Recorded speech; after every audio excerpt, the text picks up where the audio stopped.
Hello বাচ্চা, তোমাদের জন্য নিয়ে এসেছি যারা যারা মাধ্যমিক দেবে তাদের জন্যই এটা পিআইকিউ বেসড একদম 10টা কোশ্চেন, ঠিক আছে? তো যারা যারা মানে প্রিপারেশন অলরেডি ভালো আছে তো তারা এই ভিডিওটা দেখবে, আর যাদের নেই তাদেরকেও আমি একদম প্রতিটা কোশ্চেন ধরে ধরে বুঝিয়ে দেব। তো প্রথম কোশ্চেন হচ্ছে যে একটি গ্যাসের উদাহরণ দাও যেটি ওজোন গ্যাস নয়।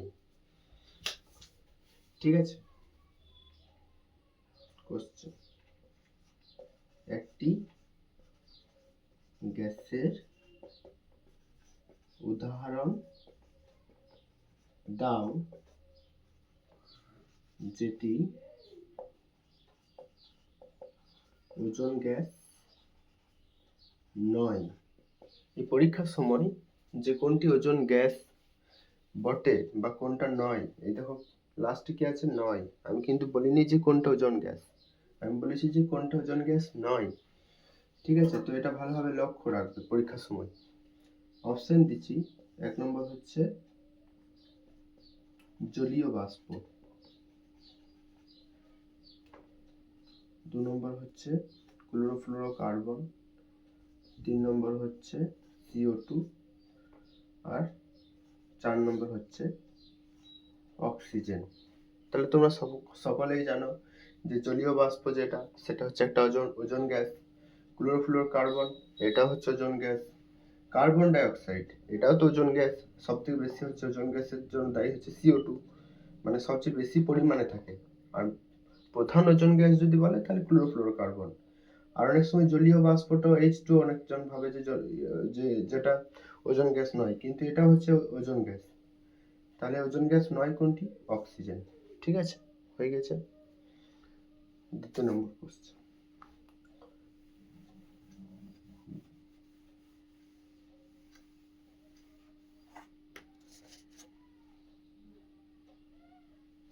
কোশ্চেন নম্বর 2 হচ্ছে 8 গ্রাম অক্সিজেন গ্যাসের মোল সংখ্যা কত? 8 গ্রাম অক্সিজেন গ্যাসের মোল সংখ্যা কত? ঠিক আছে, তাহলে মোল সংখ্যা যখন বের করতে হবে তখন আমরা জানি কি মোল যেটা হয়, মোল বের করানোর জন্য মানে এন কে মোল দ্বারা লেখা হয়। ঠিক আছে, এন কে মোল বলা হয়, মানে মোলকে এন দ্বারা লেখা হয়। সূত্রটা মনে রাখবে যে number of mole N, N হচ্ছে কি মোল, মোল সমান হচ্ছে যে প্রদত্ত ভর, মানে যে ভরটা দেওয়া আছে। ঠিক আছে, এটাকে বলে প্রদত্ত ভর মানে যেটা দেওয়া আছে। ঠিক আছে, দেওয়া আছে মানে গিভেন, প্রদত্ত ভর ডিভাইডেড বাই হচ্ছে আণবিক ভর, মানে যে যা চেয়েছে তার আণবিক ভর। ঠিক আছে, আণবিক ভর। ঠিক আছে, আণবিক ভর। এখানে দেখো প্রদত্ত ভর কোনটা, 8 গ্রাম। 8 গ্রামটা হচ্ছে প্রদত্ত ভর। তাহলে এখানে নাম্বার অফ মোল এন সমান কি হবে, প্রদত্ত ভর হচ্ছে 8 গ্রাম ডিভাইড বাই হচ্ছে আণবিক ভর। আণবিক ভর কত? অক্সিজেনের আণবিক ভর বের করতে গেলে পারমাণবিক ভর জানতে হবে। অক্সিজেনের পারমাণবিক ভর কত পরীক্ষার সময় দেওয়া থাকে, যে এরকম অক্সিজেন 16। এই যে ভরটা দেওয়া আছে এটা হচ্ছে পারমাণবিক ভর, মানে একটা পরমাণুর জন্য। তাহলে এখানে অক্সিজেনের কয়টা অণু তৈরি? দুটো অণু। তাহলে O2 এটা মানে কি 2, মানে দুটো অক্সিজেন আছে, এরকম অক্সিজেন প্লাস অক্সিজেন। তাহলে একটার জন্য হচ্ছে কত, 16। তাহলে দুটো পরমাণু নিয়ে তৈরি হচ্ছে একটা অক্সিজেন অণু। তাহলে 16 প্লাস 16 তাহলে কত হবে, এটা 32। এটা হচ্ছে আণবিক ভর। ঠিক আছে, এটাই ভেঙে দেখালাম, অনেক সময় এরকম করে দেবে অক্সিজেন এটা মানে হচ্ছে 2, এই দুটো নিচে এলে গণিত হচ্ছে 16, দুটো আছে, তিনটে থাকলে 3 গণিত 16। ঠিক আছে, তাহলে 32 হয়ে গেল। তাহলে এখানে আণবিক ভর কত হবে, 32। তাহলে 8 4 32 সমান হচ্ছে 1/4। ঠিক আছে, তাহলে মোল কত? অতএব অক্সিজেনের মোল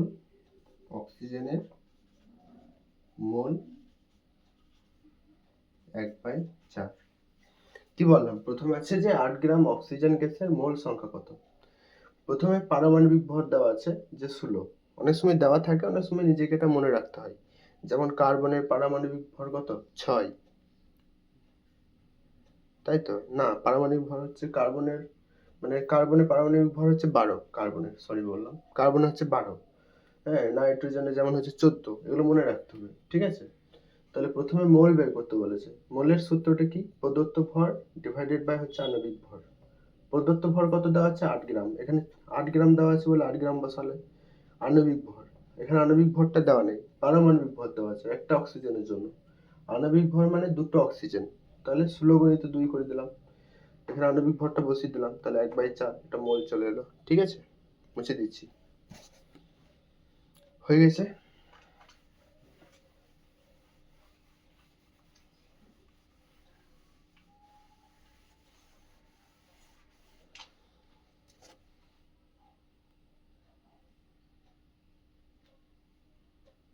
এর পরের কোশ্চেনটা দেখো। এর পরের কোশ্চেনটা হচ্ছে যে 24 গ্রাম কার্বনকে সম্পূর্ণরূপে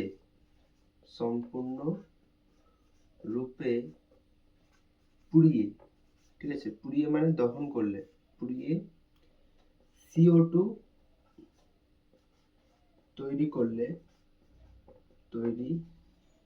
করলে কত গ্রাম অক্সিজেন লাগবে? ঠিক আছে, আবার দেখে নি রেকর্ডিংটা হচ্ছে নাকি। লেখা ঠিক আছে। কি বলেছে? 24 গ্রাম কার্বনকে সম্পূর্ণরূপে পুড়িয়ে CO2 তৈরি করলে কত গ্রাম অক্সিজেন লাগবে, তাই তো? তাহলে এরকম যখন দিয়ে দেবে, তখন তোমাকে প্রথমে সমীকরণটা লিখতে হবে যে কার্বন মানে একটা হচ্ছে যখনই কার্বনকে পোড়ানো হবে মানে অক্সিজেন লাগবে, ঠিক আছে? অক্সিজেন লাগবে, তাহলে আমি প্রথমে কি করব? কার্বন প্লাস অক্সিজেন, এটা তোমাকে জানতে হবে যে এরকম হয়, তৈরি করে কি? CO2 তৈরি করে। তাহলে প্রথমে যখন এরকম থাকবে, তাহলে তুমি দেখো যে এখানে মোল কত? কার্বন ডাই অক্সাইড কত মোল তৈরি হয়েছে? 1 মোল তৈরি হয়েছে কার্বন ডাই অক্সাইড, ঠিক আছে? তাহলে 1 মোল কার্বন ডাই অক্সাইড তৈরি করতে কার্বন কত লাগছে? 1 মোল। অক্সিজেন কত লাগছে? 1 মোল, ঠিক আছে? 1 মোল কার্বন ডাই অক্সাইড তৈরি করতে 1 মোল কার্বন লাগছে, 1 মোল অক্সিজেন লাগছে। এখানে কি বলেছে? 24 গ্রাম কার্বন। তাহলে 24 গ্রাম কার্বনের জন্য প্রথমে আমাকে মোল বের করতে হবে। এটা মোলটা কত আসছে? মোল কত?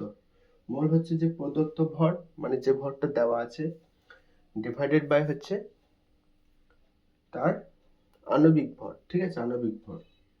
তাহলে এখানে আণবিক ভর মানে অণু থাকলে আণবিক, কিন্তু এখানে কি আছে? কার্বন পরমাণু, তাহলে তার পারমাণবিক ভর লিখতে হবে।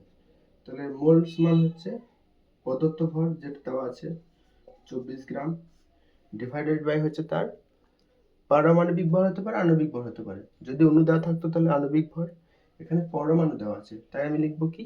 পারমাণবিক ভর। কার্বনের পারমাণবিক ভর হচ্ছে 12। এরকম করে পরীক্ষার সময় দিয়ে দেবে, নয়তো দিবে না।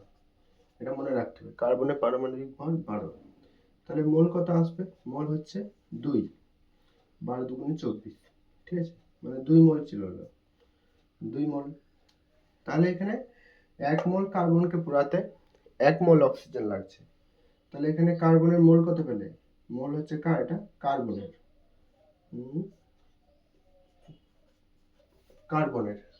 কার্বনের মোল হচ্ছে 2। তাহলে আমি লিখলাম যে 1 মোল কার্বনকে পোড়াতে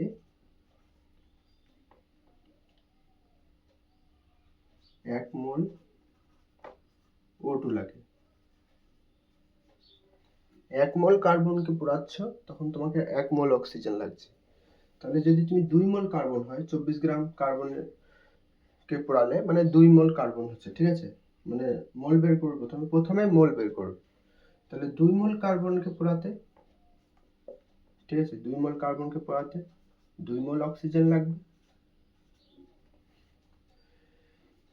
দেখো 1 মোল মানে প্রথমে এখানে কার্বন প্লাস অক্সিজেন CO2, এটা তোমাকে জানতে হবে যে বিক্রিয়াটা কেমন হয়। তারপর তুমি দেখবে কি যে 1 মোল কার্বনকে পোড়াতে 1 মোল অক্সিজেন লাগছে, নিয়ে 1 মোল CO2 তৈরি হচ্ছে, তাই তো? কিন্তু এখানে দেওয়া আছে কি 24 গ্রাম কার্বনকে সম্পূর্ণরূপে পুড়িয়ে CO2 তৈরি করছো। তাহলে 24 গ্রামের জন্য মোল কত? কার্বনের মোল বের করতে হবে। আর মোল বের করার সূত্র কি? ভর, যে ভরটা দেওয়া আছে, ডিভাইড বাই পারমাণবিক ভর হতে পারে, আণবিক ভর হতে পারে। এখানে পরমাণু দেওয়া আছে কার্বন, কার্বনের পারমাণবিক ভর হচ্ছে 12। তাহলে ভর ডিভাইড বাই পারমাণবিক ভর সমান হচ্ছে 2।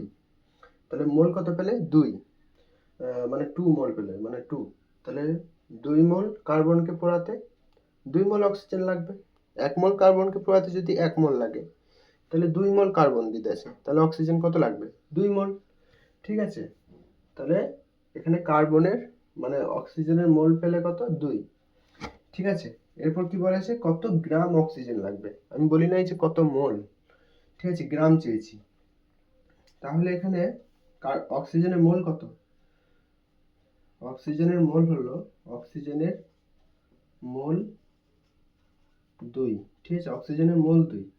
আবার আমরা কি জানি যে মোল সমান হচ্ছে ভর, ঠিক আছে, ভর ডিভাইডেড বাই হচ্ছে, এখানে অক্সিজেন অণু আছে, অক্সিজেনের জন্য অক্সিজেনের মোল বের করছো তুমি, ভর ডিভাইডেড বাই হচ্ছে আণবিক ভর, ঠিক আছে, আণবিক ভর, ঠিক আছে। এখানে আমি কি বলেছে? ভর চেয়েছে, কত গ্রাম অক্সিজেন লাগবে।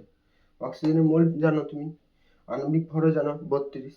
অক্সিজেনের মোল কত? 2, এখানে 2 লিখলে।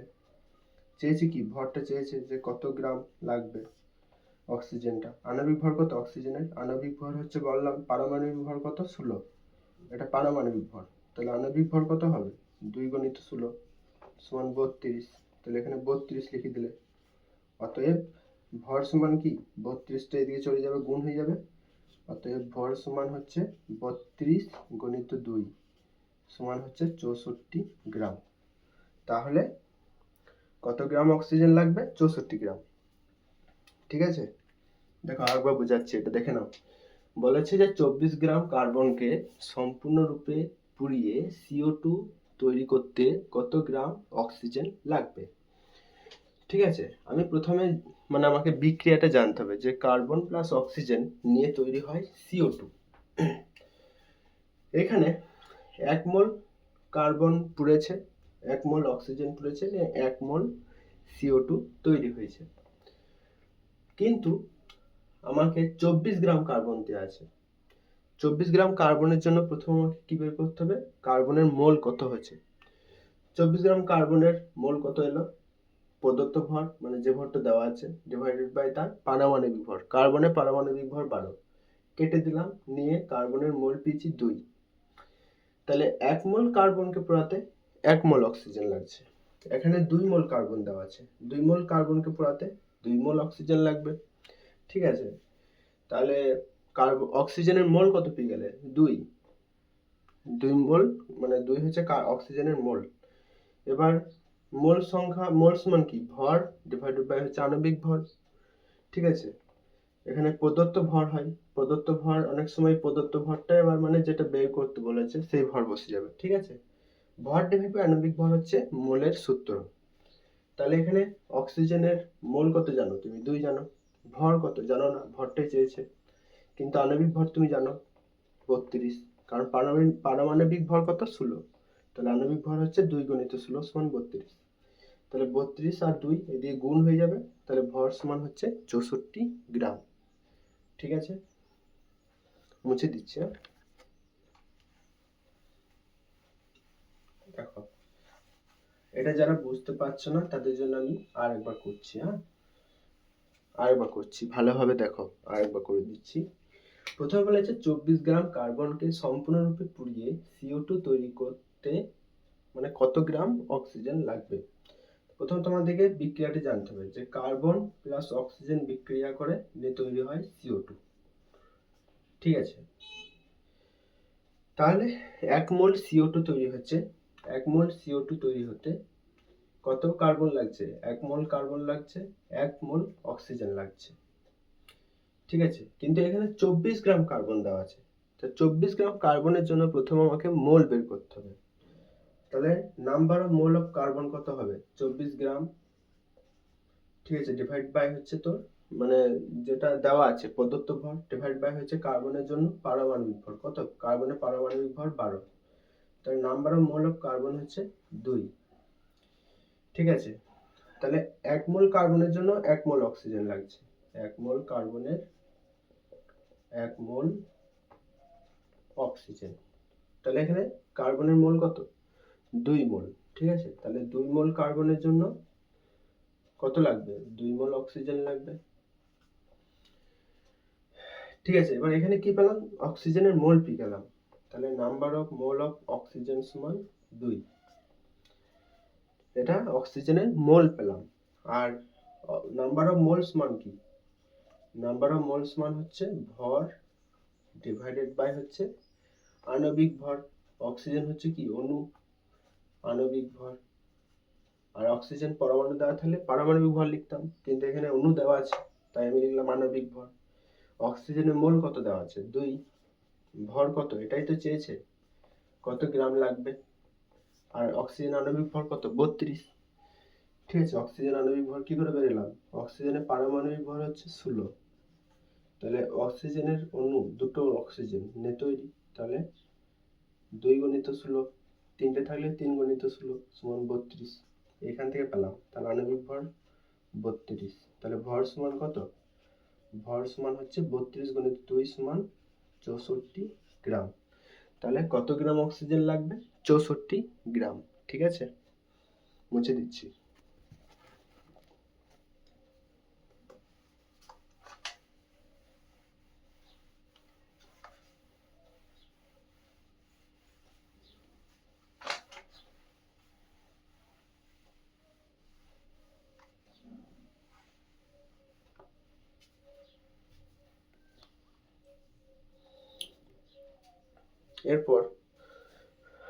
এরপর একটা অঙ্ক করানোর আগে তোমাদেরকে একটা জিনিস আমি বোঝাতে চাই। তোমাদের যে তাপ পরিবাহিতা মানে চ্যাপ্টারটা আছে, ওখানে দেখবে লেখা আছে যে আলফা সমান বিটা বাই 2 সমান হচ্ছে গামা বাই 3। আলফা সমান বিটা বাই 2 সমান গামা বাই 3। যেখানে আলফা হচ্ছে কি? আলফা হচ্ছে দৈর্ঘ্য প্রসারণ গুণাঙ্ক। ঠিক আছে, দৈর্ঘ্য প্রসারণ গুণাঙ্ক। বিটা হচ্ছে কি? বিটা হচ্ছে ক্ষেত্রফল প্রসারণ গুণাঙ্ক। আর গামা হচ্ছে আয়তন প্রসারণ গুণাঙ্ক। ঠিক আছে, আলফা সমান বিটা বাই 2 সমান গামা বাই 3। মানে এখান থেকে আমি একটা অঙ্ক তোমাদেরকে করাইছি, এটা মনে রাখবে যে আলফা সমান হচ্ছে বিটা বাই 2 সমান গামা বাই 3। অনেক সময় পরীক্ষায় দিয়ে দেয় যে কোনটি সঠিক। ঠিক আছে, ওইখান থেকে একটা কোশ্চেন দিচ্ছি যে কোনটি সঠিক। ঠিক আছে, কোনটি সঠিক। এখানে দিয়ে দেবে যে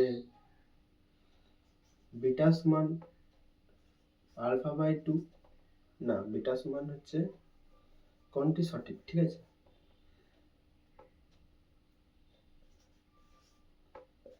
বিটা সমান 2 আলফা, গামা সমান 3 আলফা,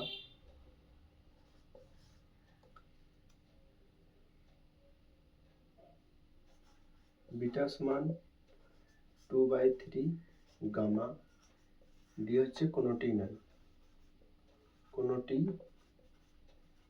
নয়, কোনোটি নয়। ঠিক আছে, দেখো এই কোশ্চেনটা দেখো ভালোভাবে যে আলফা সমান হচ্ছে বিটা বাই 2 সমান গামা বাই 3 হলে এর মধ্যে কোন সম্পর্কটা সঠিক?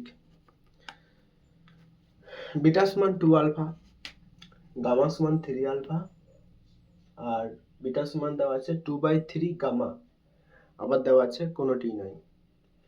অনেকজন কি করবে যে আলফা সমান বিটা বাই টু সমান গামা বাই থ্রি, এখানে তো কিছু দেখতে পাচ্ছি না, অনেকজন কোনোটি নয় টুকেতে চলে আসবে। ঠিক আছে, কি আবার অপশনে থাকতে পারে যে সবকটাই সঠিক, তাহলে এখানে কি সবগুলো সঠিক হবে? তো সেটা দেখো ভালোভাবে। আলফা সমান কি দেওয়া আছে বলো, বিটা বাই টু সমান গামা বাই থ্রি, তাই তো? দেখো বিটা সমান হচ্ছে টু আলফা, এটা কেমন করে প্রমাণ হবে দেখো, আলফা সমান বিটা বাই টু, আলফা সমান বিটা বাই টু আমি লিখতেই পারি। তাহলে এখানে বিটা সমান কি হবে, বিটা সমান হবে টু আলফা।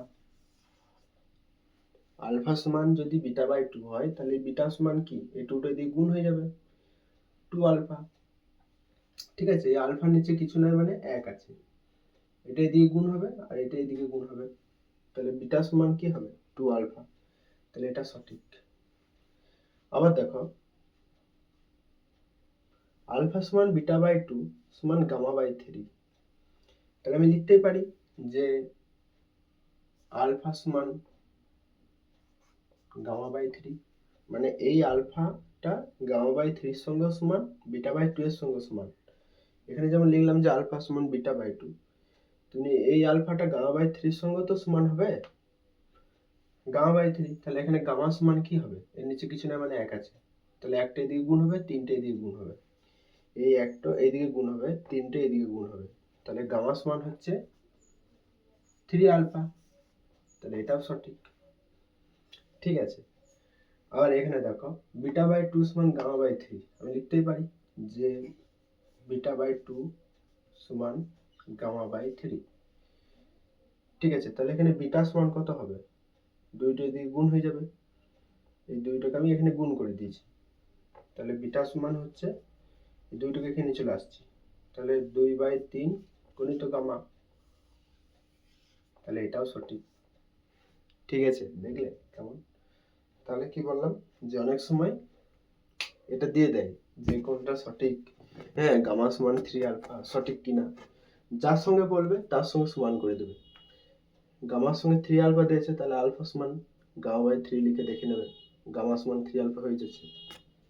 বিটা সমান টু আলফা, বিটার সঙ্গে বলেছে আলফা, তাহলে আলফা সমান বিটা বাই টু লিখলে নিয়ে বিটা সমান টু আলফা হয়ে গেল, এটাও সঠিক। আবার দেখা যাচ্ছে বিটার সঙ্গে গামার, তাহলে বিটা বাই টু লিখলে সমান গামা বাই থ্রি, মানে যে সম্পর্ক দেওয়া থাকবে অপশানে সেই সম্পর্ক ধরে বের করবে। এখানে বিটা তাহলে কি হবে, বিটা সমান টু টু এদিকে চলে যাবে, তাহলে টু বাই থ্রি গণিত গামা। ঠিক আছে, এটা মুছে দিচ্ছি। হ্যাঁ,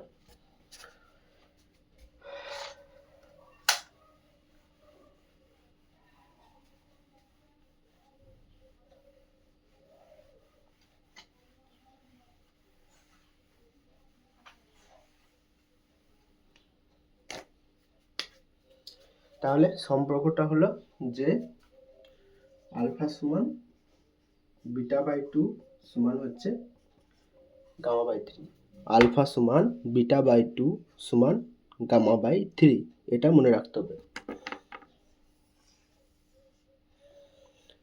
ঠিক আছে, তো এখান থেকে একটা আমি অঙ্ক দিচ্ছি তোমাদেরকে, এই অঙ্কটা তোমরা নিজেরা করার চেষ্টা করো। ঠিক আছে, অঙ্কটা হলো, এটা মুছে দিই।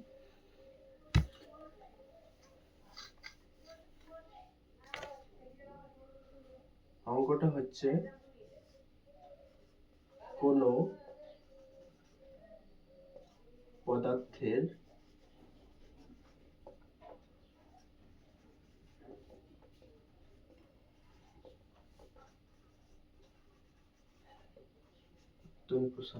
কোনো পদার্থের আয়তন প্রসারণ গুণাঙ্ক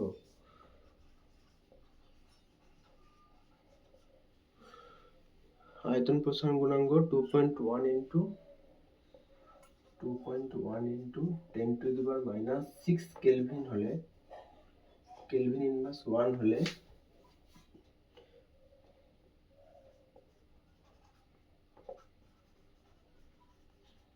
পদার্থটির দৈর্ঘ্য এবং ক্ষেত্রফল প্রসারণ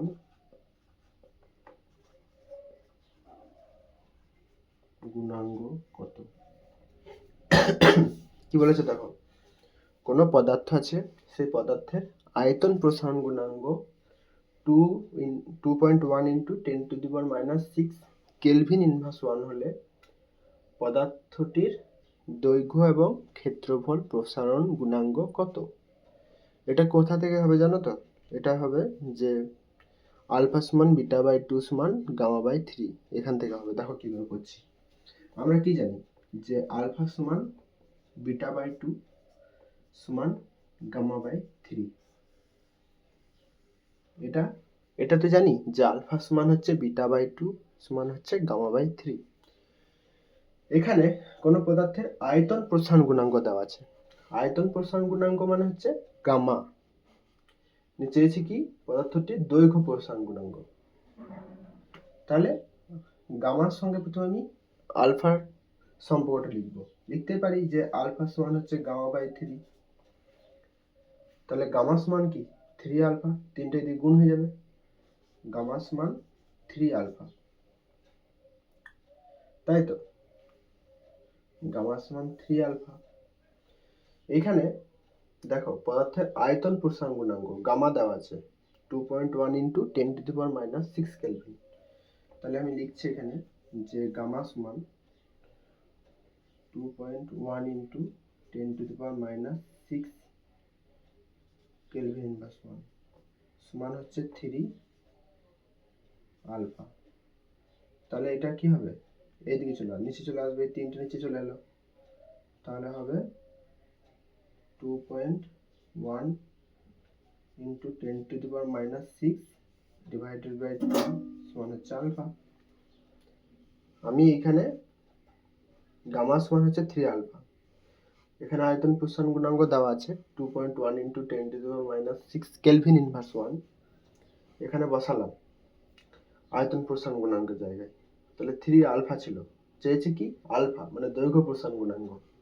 তাহলে আলফা যদি চাই, এই আলফাটা রেখে দিলাম আর 3টাকে এর নিচে ভাগ করে দিলাম, এদিকে নিচে চলে আসবে, ঠিক আছে? তাই 2.1 ইন্টু 10⁻⁻6, তাই তো? এখানে লিখছি আমি, এটা মুছে দিই।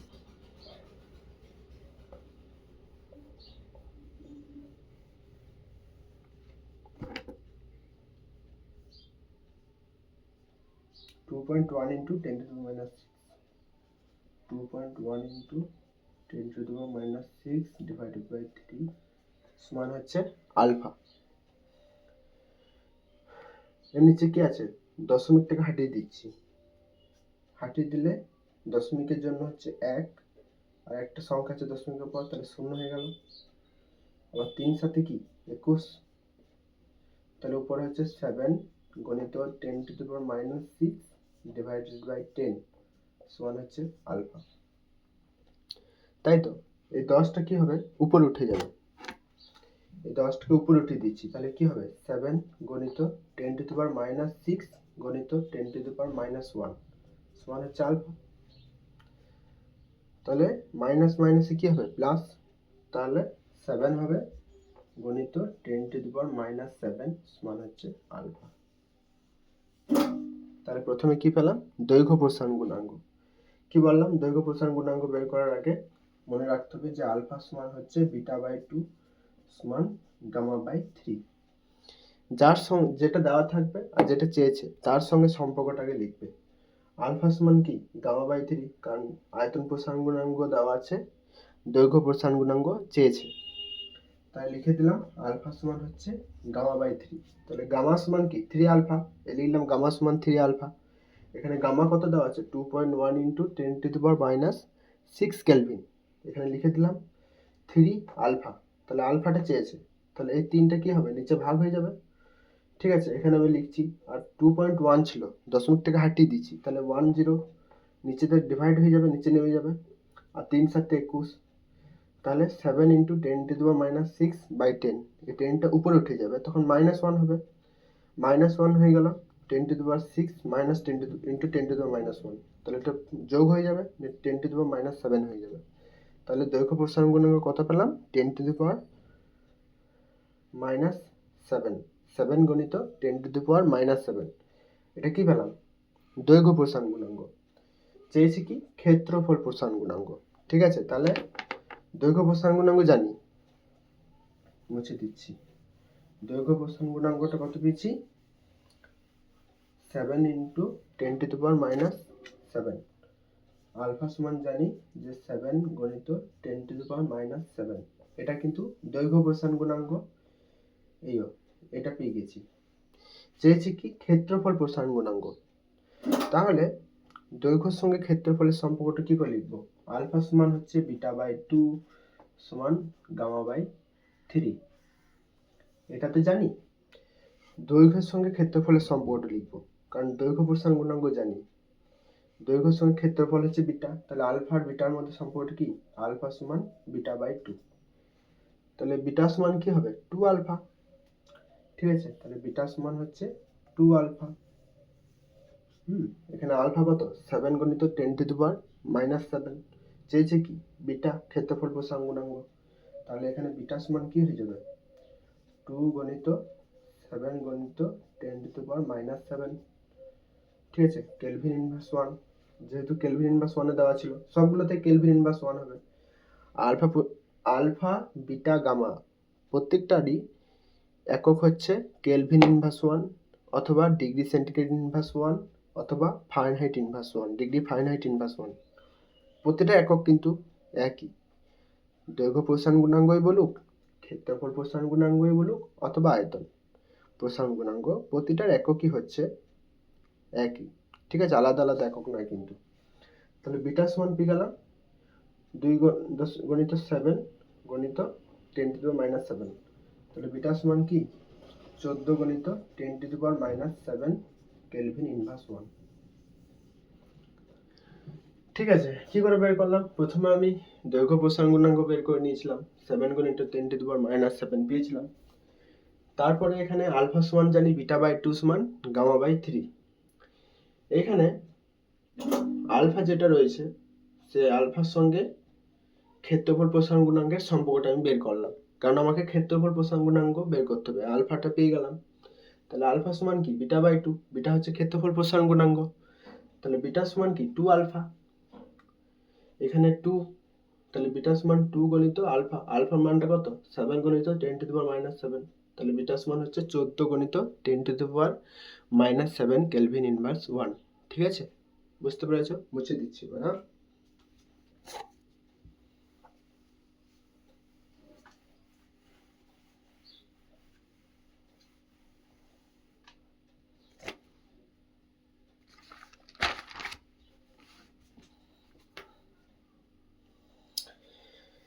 এরপর একটা ফর্মুলা আছে, যেটা হচ্ছে যে তাপ পরিবাহিতার মানে তাপ পরিবহনের যে হার, ঠিক আছে, সে তাপ পরিবহনের হারের মানে সূত্রটা। ঠিক আছে, তোমাদেরকে দেখো মনে রাখার একটা নিয়ম শিখিয়ে দিচ্ছি, যে বলো কোন একটা পরিবাহী আছে, ঠিক আছে,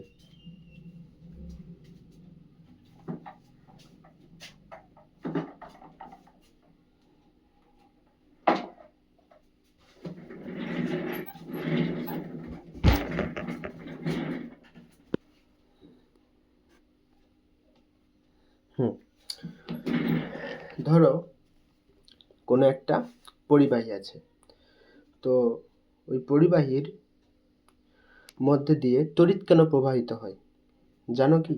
ধরো একটা পরিবাহী আছে, এই পরিবাহীর মধ্যে দিয়ে তড়িৎ প্রবাহিত হওয়ার কারণ কি জানো তো? কারণ হচ্ছে বিভব পার্থক্য, যেটা আমাদের ওহমের সূত্র থেকে আমরা জানি যে বিভব পার্থক্য সমানুপাতিক হচ্ছে কারেন্ট I। কখন? যখন উষ্ণতা স্থির। ঠিক আছে, উষ্ণতা স্থির থাকে। ঠিক আছে, তাহলে তখন কি হয়? বিভব পার্থক্য সমানুপাতিক হচ্ছে কারেন্ট মানে তড়িৎ, মানে বিভব পার্থক্যটা যত বেশি তার মধ্যে তড়িৎ প্রভাবিত হবে তত বেশি। তাহলে বিভব পার্থক্য হলো কোনো পরিবাহীর মধ্যে তড়িৎ প্রবাহের কারণ। এখানে একটা পরিবাহী আছে, এই প্রান্তে আছে 10 ভোল্ট, এই প্রান্ত 10 ভোল্ট, তাহলে এর মধ্যে কি তড়িৎ প্রবাহিত হবে? অপশনটা হচ্ছে না। কারণ কি? কারণ হচ্ছে দুজনারই বিভব পার্থক্য সমান। কখন হতো পরিবাহী? যখন এর মধ্যে 10 ভোল্ট আর এর মধ্যে 5 ভোল্ট হতো, তাহলে এটা কি হতো? উচ্চ বিভব, এটা নিম্ন বিভব, তখন তড়িৎ প্রবাহিত হবে। ঠিক আছে, তাহলে বিভব পার্থক্যের কারণেই তড়িৎ প্রবাহিত হয়, এই কথাটা মনে রাখবে। বেশ, তাহলে এখানে বিভব পার্থক্য সমানুপাতিক হচ্ছে কারেন্ট। আবার সমানুপাতিকটাকে হাঁটানোর জন্য আমরা পড়েছিলাম আই আর, আরটা চলে আসে, ঠিক আছে। আর হচ্ছে কি? রোধ। তাহলে ভি সমান আই আর, যেটা মনে রাখার ট্রিক কি? ভাইরাল। ঠিক আছে, মনে রাখার ট্রিক হচ্ছে ভাইরাল, ভাইরাল। ঠিক আছে, ভি সমান হচ্ছে আই আর, ভি সমান হচ্ছে আই আর, যেটা মনে রাখার ট্রিক হলো ভাইরাল।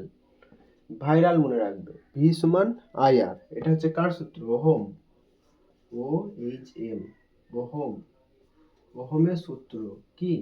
ভি সমান আই আর। ঠিক আছে, তেমনি ভি সমান আই আর যেমন পেয়েছো, এটা মুছে দিই।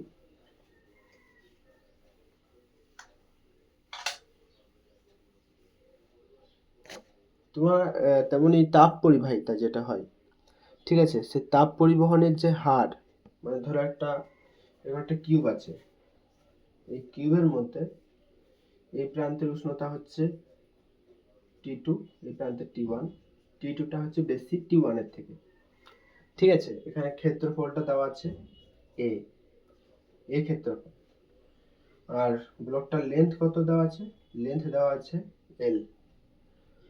আর প্রতি সময়ে এই দিক থেকে এইদিকে টি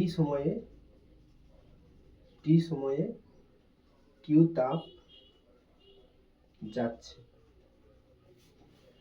একটা মানে কিউব আছে, ঠিক আছে, কিউব, ওই কিউবের মধ্যে দুই প্রান্তের উষ্ণতা হচ্ছে T2 আর T1, যেখানে T2টা বড় T1 এর থেকে। আর কিউবটার যে ক্ষেত্রফল, সেই ক্ষেত্রফলটা ধরেছি A, আর দৈর্ঘ্য হচ্ছে L। আর টি সময়ে কিউ তাপ যাচ্ছে, তাহলে তাপ পরিবহনের যে হার, সে হারের ফর্মুলাটা কি তোমরা কেউ জানো? যদি জানো তাহলে বলো দেখি, তোমরা নিজেরা লিখো। তাপ পরিবহনের হারের ফর্মুলাটা কি হয়? তাপ পরিবহনের যে হার, কিউ বাই টি সমান কে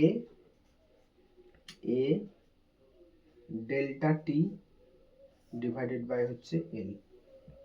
কি বললাম? তাপ পরিবহনের হার কিউ বাই টি সমান, এটা হচ্ছে তাপ পরিবহনের হার, তাপ পরিবহনের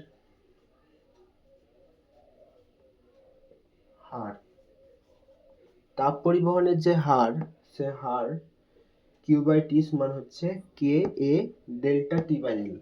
ঠিক আছে, এটা মনে রাখবে, কে এ ডেল্টা টি বাই এল। এখানে ডেল্টা টি সমান কি? ডেল্টা টি সমান হচ্ছে T2 মাইনাস T1, মানে যে প্রান্তে উষ্ণতা বড় সেই প্রান্ত থেকে T1টা বাদ, মানে ডেল্টা টি, মানে পার্থক্য, উষ্ণতার পার্থক্য। যেমন বিভব পার্থক্যকে ডেল্টা ভি লিখেছিলে, তেমনি উষ্ণতার পার্থক্যকে ডেল্টা টি লিখলাম।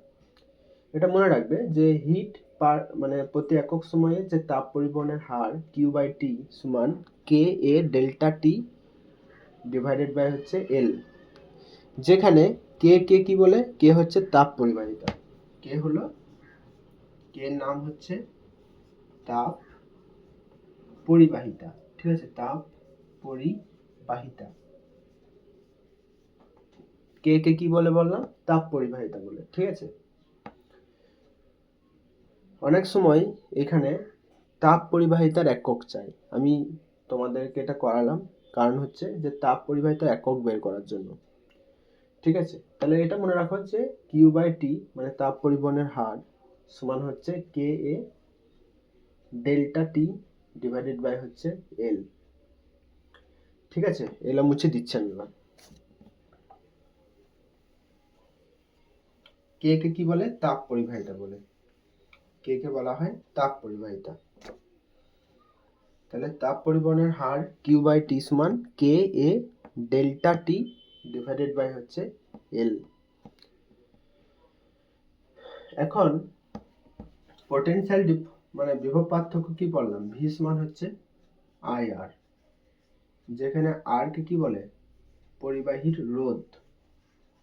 আর হচ্ছে কি, পরিবাহীর রোধ। তেমনি এইখানেও তাপীয় রোধ।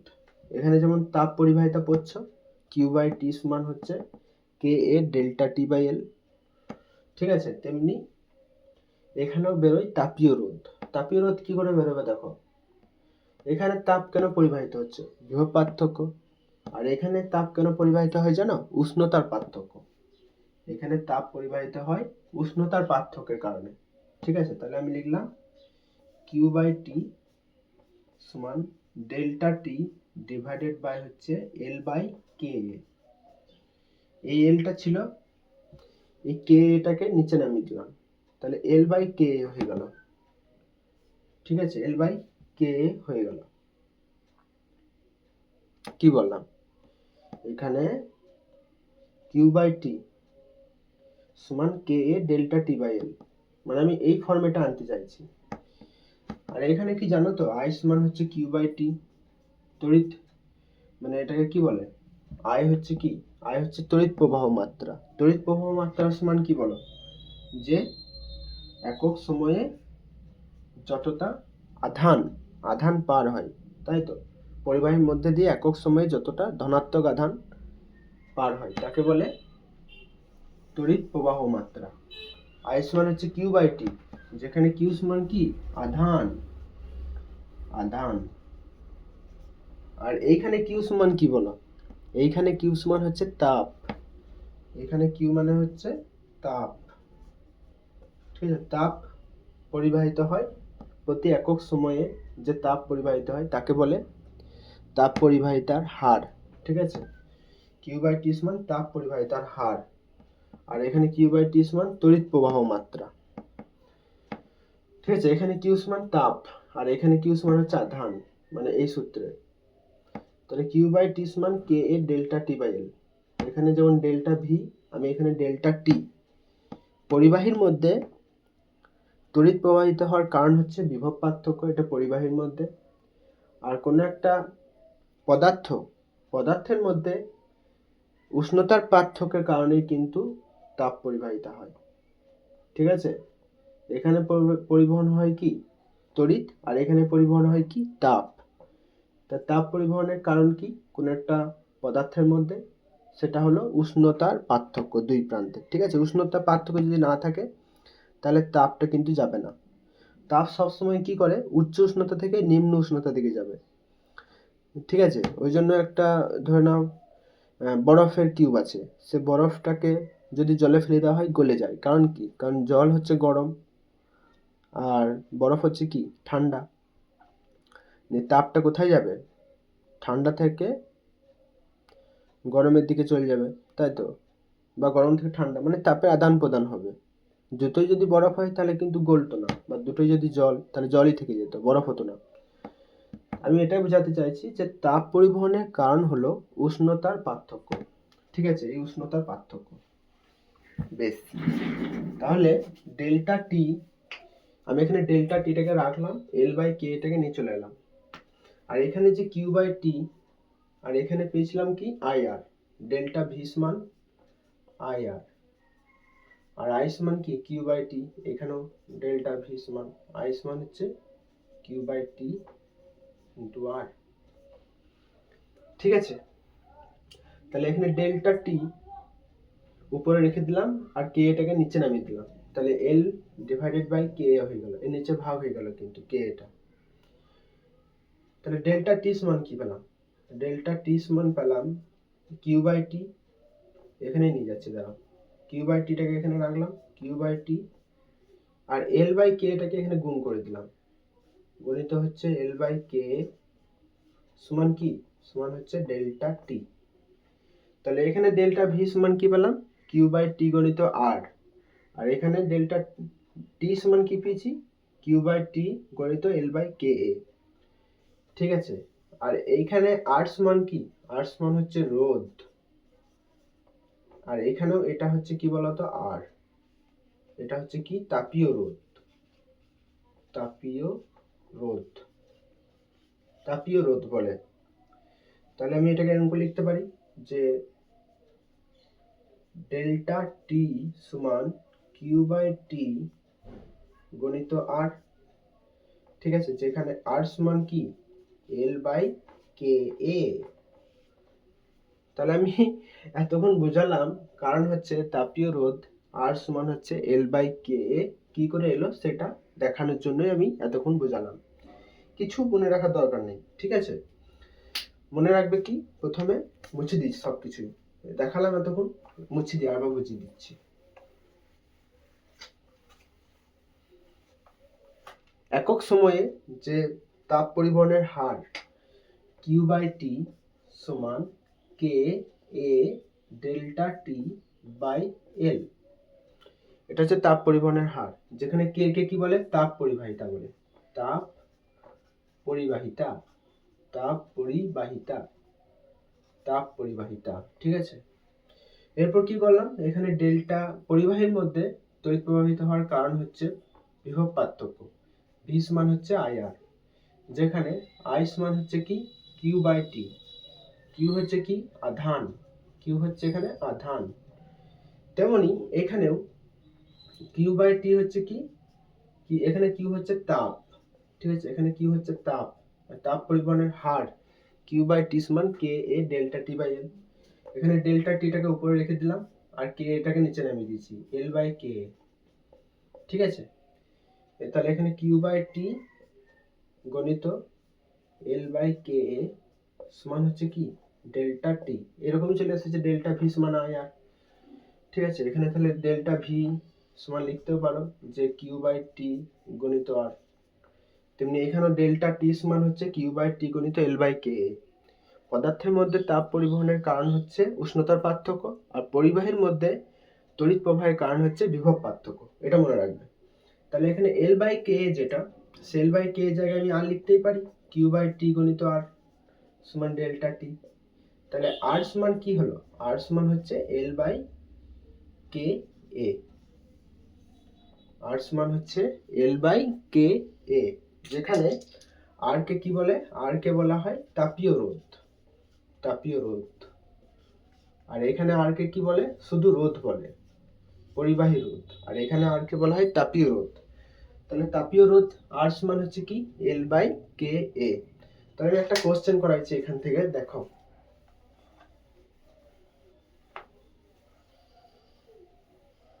কোশ্চেন হলো যে তাপ পরিবাহিতার একক কি, কোশ্চেনটা কি না তাপ পরিবাহিতার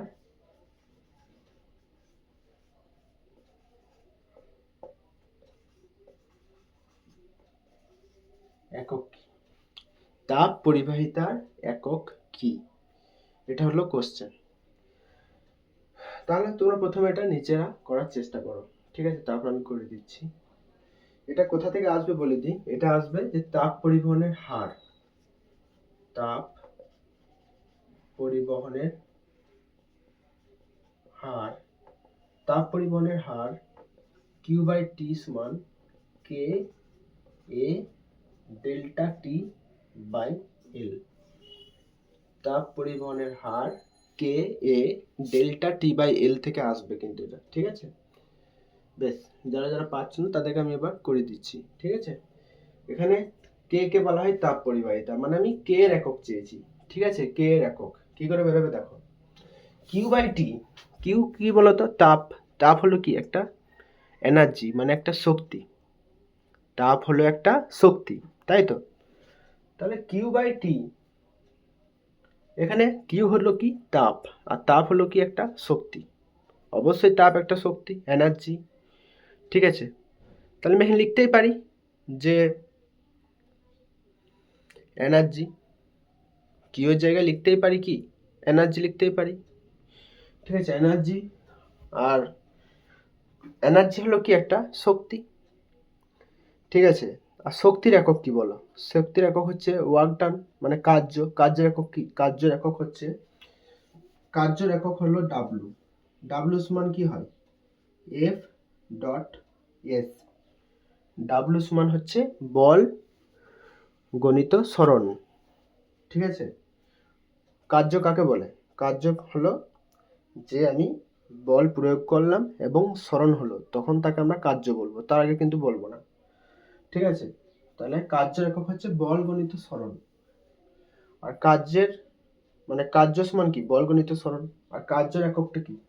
এটা বের করার আগে প্রথমে আমাকে এখানে কার্যের একক চাই। কার্যের একক হলো, বলের একক কি জানো তো? বলের একক হচ্ছে, বল হচ্ছে এফ। এফ সমান কি? এফ সমান হচ্ছে এম এ। ঠিক আছে? এফ সমান হচ্ছে এম এ। তাহলে এখানে এফ এর একক হচ্ছে মাস এম, আর ত্বরণ একক হচ্ছে L T inverse two. L T inverse two, এটা মনে রাখবে যে ত্বরণের একক হচ্ছে এল টি ইনভার্স টু। তাহলে M L T inverse two হচ্ছে বলের একক। ঠিক আছে? M L T inverse two হচ্ছে বলের একক। বেশ, আমি অনেক সময় বুঝতে পারি না যে ত্বরণের এককটা কি করে এলো, এল টি ইনভার্স টু কি করে এলো। বেশ, বুঝাচ্ছি দাঁড়াও। ত্বরণ সমান কি বলো? ত্বরণ সমান হলো বেগ বাই সময়। বেগ বাই সময়। ঠিক আছে? ত্বরণের একক বললাম বেগ বাই সময়। স্যার বেগের একক কি? বেগের একক হলো, বেগ সমান হলো সরণ বাই সময়।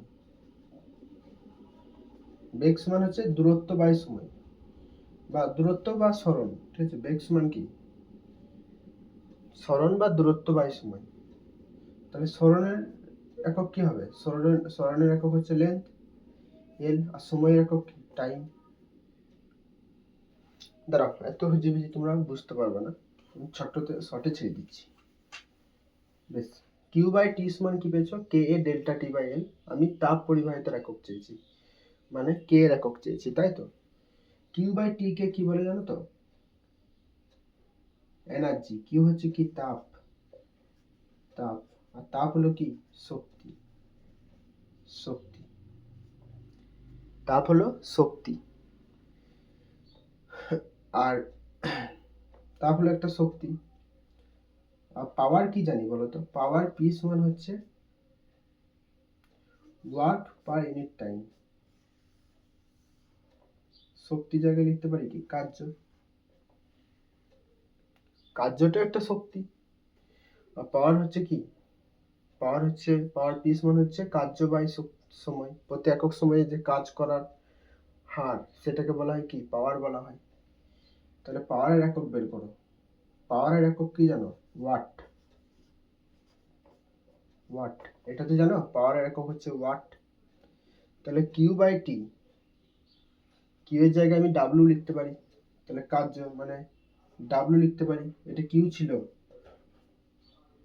কিউ হলো তাপ, আর তাপ হলো কি? এক ধরনের শক্তি। আর শক্তি মানে হচ্ছে কি? কাজ করা। আর কার্যের একক কি? ডাব্লিউ। তাহলে পি সমান ডাব্লিউ বাই টি। এখানে ডাব্লিউ বাই টি লিখে দিলাম। আর পি সমান কি? পাওয়ার। আর পাওয়ারের একক কি? ওয়াট। ঠিক আছে? তাহলে আমি এখানে ওয়াট হচ্ছে পাওয়ারের একক। তাহলে আমি কিউ বাই টি এর জায়গায় লিখতে পারি ওয়াট। ঠিক আছে? ওয়াট লিখে দিলাম। কিউ বাই টি মানে হচ্ছে কি? পাওয়ার। কিউ বাই টি মানে হলো পাওয়ার। কিউ বাই টি মানে হচ্ছে পাওয়ার। ডাব্লিউ বাই টি, ডাব্লিউ মানে হচ্ছে কি বলতো? কিউ। ডাব্লিউ একটা শক্তি, তাপও একটা শক্তি। তাহলে এখানে আমি কিউ বাই টি আছে, কিউ বাই টি এর জায়গায় লিখতে পারি ডাব্লিউ বাই টি। আর ডাব্লিউ বাই টি সমান কি? পাওয়ার। আর পাওয়ারের একক কি হয়? ওয়াট হয়। তাহলে কিউ বাই টি এর জায়গায় আমি লিখে দেবো কি? ওয়াট। এখানে লিখে দিলাম কিউ বাই টি সমান হচ্ছে K A delta T by L. Q by T এর জায়গায় লিখে দিলাম কি? ওয়াট। ওয়াট লিখে দিলাম। কে, কে এর ইউনিট চেয়েছি আমি, তাপ পরিবাহিতার একক চেয়েছি। এ হচ্ছে কি? ক্ষেত্রফল। ক্ষেত্রফল একক কি হয়? Metre square. আর টি হচ্ছে কি উষ্ণতা, উষ্ণতার একক কি কেলভিন, কেলভিন লিখলাম, কেলভিন ডিভাইডেড বাই হচ্ছে লেন্থ এল, এল এর একক হচ্ছে মিটার। তাহলে মিটারের একটা মিটার একটা স্কোয়ার কেটে যাবে, তাহলে এখানে কি পেলাম ওয়াট কে ইন্টু মিটার, একটা মিটার পরে রইল উপরে, ইন্টু কেলভিন, কেলভিন। তাহলে কে এর একক হচ্ছে, এই কেটা রাখলাম, ওয়াটের নিচে এগুলো নিয়ে চলে এলাম, মিটার আর কেলভিন নিয়ে চলে এসেছি, এখানে মুছে দিই এটা। ওয়াটের নিচে নিয়ে এলাম মিটার আর কেলভিন, মিটার আর কেলভিন সমান হচ্ছে কে। তাহলে তাপ পরিবাহিতার একক কি হবে ওয়াট মিটার মাইনাস ওয়ান, উপরে চলে গিয়েছে ইনভার্স ওয়ান হয়ে যাবে, কেলভিন ইনভার্স ওয়ান, এটা উপরে চলে যাবে, তাহলে কেলভিন ইনভার্স ওয়ান। তাহলে তাপ পরিবাহিতার একক হচ্ছে watt metre inverse one kelvin inverse one. তাপ পরিবাহিতার একক হলো কি watt metre inverse one kelvin inverse one. এটা তোমরা পরীক্ষার সময় মনে রেখে দেবে, কারণ এটা এত তুমি করার পরীক্ষাতে টাইম পাবে না, ঠিক আছে? তাহলে এটা মনে রেখে দেবে যে তাপ পরিবাহিতার একক হচ্ছে watt metre inverse one kelvin inverse one, ঠিক আছে? এটা মুছে দিচ্ছি।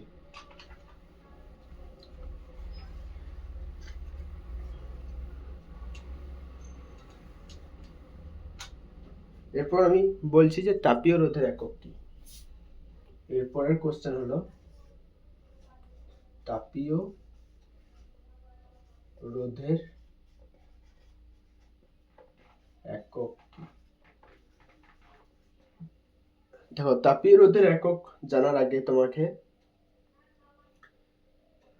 যে তাপীয় রোধ তুমি বের করবে তার আগে তোমাকে তাপ পরিবাহিতার একক জানতে হবে, মানে কে এর একক। তাপীয় রোধ সমান কি বলো, আর সমান হচ্ছে এল বাই কে, এখানে কে সমান কি তাপ পরিবাহিতা, তাপ পরিবাহিতা, তাই তো? তাহলে তাপীয় রোধের একক বের করার আগে তোমাকে তাপ পরিবাহিতার একক জানতে হবে। আর আগে আমি দেখালাম তাপ পরিবাহিতার একক কি watt metre inverse one kelvin inverse one, watt metre inverse one kelvin inverse one, তাই তো? বেশ, এটা মনে রাখবে যে তাপ পরিবাহিতার একক হচ্ছে watt metre inverse one kelvin inverse one. আমি চেয়েছি কি তাপীয় রোধের একক চেয়েছি, তাপীয় রোধ মানে আর এর একক চেয়েছি। উপরে কি আছে এল, এল মানে কি দৈর্ঘ্য, ঠিক আছে? নিচেতে কি আছে তাপ পরিবাহিতার একক কি হবে ওয়াট মিটার ইনভার্স ওয়ান।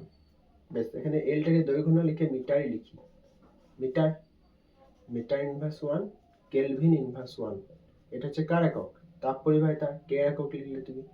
আর এই হচ্ছে কি ক্ষেত্রফল, আর ক্ষেত্রফল একক কি হবে মিটার স্কোয়ার, ক্ষেত্রফলের একক হলো মিটার স্কোয়ার। তাহলে একটা মিটার কেটে গেল, ঠিক আছে? তাহলে এখানে কি পড়লো মিটার পড়ে রইলো। তাহলে আর সমান হচ্ছে উপরে ওয়াট আছে, উপরে ওয়াট নিচেতে এক আছে কিছু নাই, মানে এখানে আছে ওয়াট মিটার ইনভার্স ওয়ান, মিটারের উপর কিছু নাই মানে কি আছে একটা মিটার পড়ে রইলো, তাই তো? মানে একটা এম পড়ে রইলো, একটা এম একটা স্কোয়ার ছিল, একটা এম এর সঙ্গে একটা এম কেটে গেছে, তাহলে একটা এম। আর এম এর উপর কিছু নয় মানে কি লিখতে পারি ওয়ান লিখতে পারি মাথার উপরে। এখানে কি আছে কেলভিন ইনভার্স ওয়ান। বেশ, এরপর কি হবে নিচেতে ওয়াট মিটার ইনভার্স ওয়ান আছে plus one minus one plus one kelvin, kelvin inverse one. তাহলে এটা কি হবে এম জিরো হয়ে যাবে, মাইনাস ওয়ান প্লাস ওয়ান মানে কি কেটে গেল, তাহলে এম এর উপর জিরো মানে কি জিরো, তাহলে আমি এটা মুছে দিলাম, কিছু না, এটা পড়ে রইল কি তাহলে উপরে ওয়াটটা উপরে উঠে যাবে, মানে ওয়াট ইনভার্স ওয়ান আর কেলভিন ইনভার্স ওয়ান উপরে উঠে যাবে, তাহলে কি হবে কেলভিন। তাহলে কেলভিন ওয়াট ইনভার্স ওয়ান এটা হচ্ছে কার একক তাপীয় রোধের একক, ঠিক আছে? কিছু মনে রাখার দরকার নেই, এখানে তাপ পরিবাহিতার এককটা মনে রাখতে হবে যে watt metre inverse one kelvin inverse one এটার একক, ঠিক আছে? Watt metre inverse one kelvin inverse one. আর দৈর্ঘ্যের একক কি মিটার, আর ক্ষেত্রফল একক কি মিটার স্কোয়ার।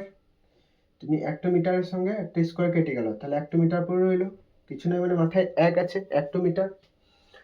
আর -1 +1 মানে কি হলো, 0 হয়ে গেল। তাহলে এমটা 0 হয়ে গেল। তো নিচেতে কি পড়লো, ওয়াট পড়লো আর কেলভিন ইনভার্স 1 পড়ে রইলো। এই ওয়াটটাকে উপরে তুলে দিলাম, তাহলে ওয়াট ইনভার্স 1, কেলভিন ইনভার্স 1 আগে থেকে ছিল, এটা যখন উপরে চলে যাবে তাহলে +1, এর উপর কিন্তু কি +1 হয়ে গেল, মানে -1টা নাই। তাহলে watt inverse 1 kelvin. Kelvin watt inverse 1 কার একক, তাপীয় রোধের একক। কেলভিন ওয়াট ইনভার্স 1 তাপীয় রোধের একক। ঠিক আছে, তাহলে দুটো একক পড়লাম, একটা হচ্ছে যে তাপ পরিবাহিতার একক, এটা ভালো করে মুখস্থ রাখবে, তাপ পরিবাহিতার একক, তাপ পরিবাহিতার একক মানে কে এর একক কি হয়,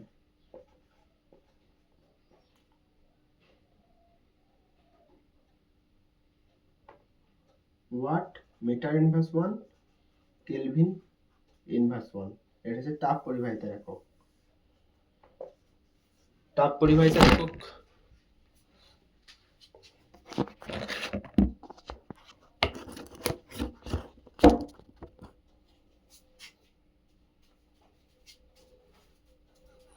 তাপ পরিবাহিতার একক হচ্ছে watt metre inverse 1 kelvin inverse 1। আরেকটা একক হচ্ছে তাপীয় রোধ। ঠিক আছে, তাপীয় রোধের একক, তাপীয় রোধ যেটা হচ্ছে আর, আর সমান হচ্ছে L/Km। তাপীয় রোধের একক কি হয়, তাপীয় রোধের একক হচ্ছে ওয়াট ইনভার্স 1 কেলভিন। ঠিক আছে, kelvin watt inverse 1, kelvin watt inverse 1, এটা হচ্ছে কার একক, তাপীয় রোধের একক। ঠিক আছে, হয়ে গেল। এই দুটো জিনিস মনে রাখবে, পরীক্ষায় দিয়ে দেয়।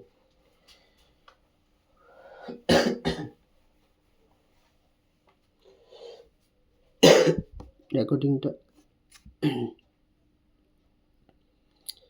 ঠিক আছে, তাহলে আজকের এতটুকুই।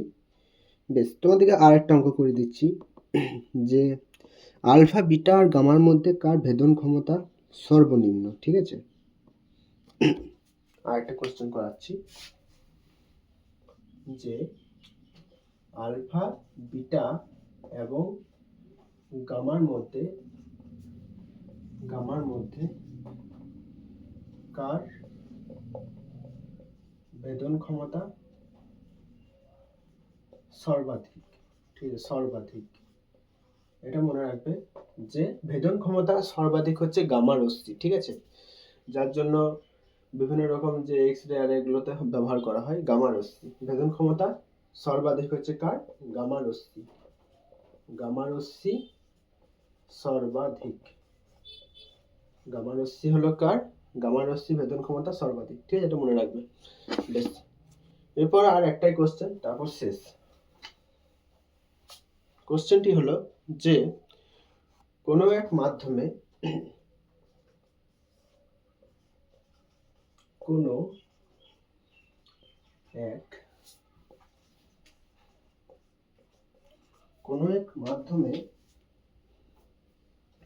এক মাধ্যমে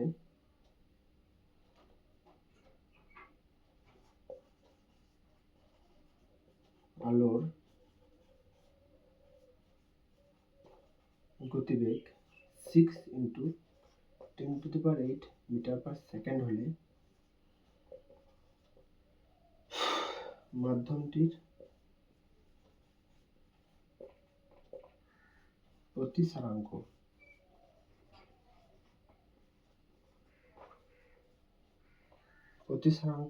কত?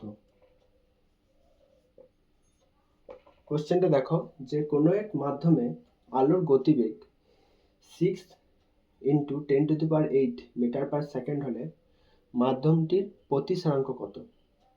এটা আলো থেকে কোশ্চেনটা। ঠিক আছে, তো এটা জানার আগে তোমাকে একটা সম্পর্ক আছে যেটা মুখস্থ রাখবে, যে মিউ সমান C/V।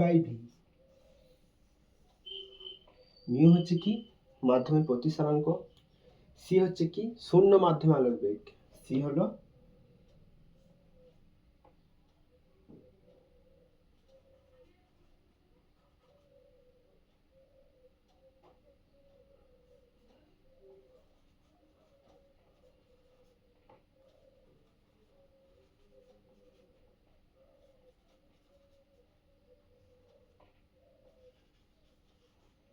আর ভি হচ্ছে কি মাধ্যমটির আলোর বেগ, মাধ্যমটির আলোর বেগ। মিউ সমান হচ্ছে সি বাই ভি, যেখানে সি হচ্ছে শূন্য মাধ্যমে আলোর বেগ, আর এখানে যে ভি আছে সেই ভিটা হচ্ছে মাধ্যমটি আলোর বেগ। ঠিক আছে, তাহলে আমি চেয়েছি কি মাধ্যমটি প্রতিসরাঙ্ক, মিউ হচ্ছে মাধ্যমটি প্রতিসরাঙ্ক, তাহলে মিউটা চেয়েছি। এখানে দেখো মিউ সমান সি, সি হচ্ছে কি শূন্য মাধ্যমে আলোর বেগ, এটা দেওয়া থাকে না। শূন্য মাধ্যমে আলোর বেগ কত হয়? 3 × 10⁸ মিটার পার সেকেন্ড, এটা মনে রাখতে হবে যে সি সমান হচ্ছে 3 × 10⁸ মিটার পার সেকেন্ড। শূন্য মাধ্যমে আলোর বেগটা তোমাদেরকে মনে রাখতে হবে যে শূন্য মাধ্যমে আলোর বেগ হলো 3 × 10⁸ মিটার পার সেকেন্ড। তাহলে এখানে বসিয়ে দিলাম সি এর জায়গায় 3 × 10⁸। আর নিচে থেকে আছে মাধ্যমটি আলোর বেগ, মাধ্যমটি আলোর বেগ কত দেওয়া আছে? 6 × 10⁸। তাহলে এখানে লিখে দিলাম ভি হচ্ছে মাধ্যমটি আলোর বেগ 6 × 10⁸। 10⁸ কেটে যাবে, আর 3 দুগুণে 6। তাহলে নিচেতে মিউ সমান কি চলে এলো? 1/2, কিছু নেই মানে উপরে 1 আছে নিচে 2, 1/2। তাহলে মাধ্যমটি প্রতিসরাঙ্ক কত পেলাম? 1/2। ঠিক আছে, হয়ে গেল। আজকে এখানেই শেষ, ভালোভাবে এগুলো করে নিও তোমরা।